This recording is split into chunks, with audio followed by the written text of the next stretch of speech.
ஆண்டவரே என்னால் முடியல, நீங்கள் செய்யுங்கன்னு சொன்னதான் ஆண்டவர் அற்புதம் செய்வார். உதாரணமாக ஒரு கதையை நான் சொல்லுகிறேன். ஒரு வாலி மகன் ஒரு கிணற்றில இருந்து கீழே விழுந்துட்டான். இது எல்லாரும் பார்க்குறாங்க. அருகில் ஒருத்தன், அவனுக்கு நீச்சல் தெரியும், நேரமாய் கொண்டு இருக்குது. ஒரு தடவை அந்த மகன் முங்கி மீண்டு வரான். 2வது தடவை முங்கி போகும்போது அங்கிருந்த ஒரு வாலிபன், நீச்சல் தெரிஞ்சவன், உள்ளே குதித்து அவனை காப்பாற்றிட்டு வந்தான். அப்போ அங்கே இருக்க எல்லா ஜனங்களும் சொன்னாங்க, ஏன் தம்பி, உனக்கு தான் நீச்சல் தெரியுமே, இந்த பையன் கஷ்டப்படும் போது நீ ஏன் அப்பா காப்பாற்றலை? அந்த வாலிபன் சொன்ன காரியம், அவனுக்கு பயம்.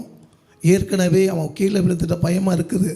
அவனுடைய பலன் அவனுக்கு சோர்வடையும்படியாக நான் குதிச்சிருந்தேன்னா என்னையும் அமுத்தி அவன் கொண்டு போய் 2 பேருமே இறந்துருப்போம்.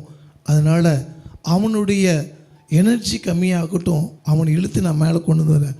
ஒருவேளை ஆரம்பத்தில் நான் குதிச்சிருந்தேன்னா என்னையும் இழுத்து கொண்டு போய் 2 பேருமே இறந்துருப்போம். இது எதை குறிக்குது என்றால், உங்களுடைய சுயம், நான் படிச்சிருக்கிறேன், எனக்கு எல்லாமே தெரியும் என்று சொல்லி தேவனை நம்ம பின்தள்ளுகிறோம்.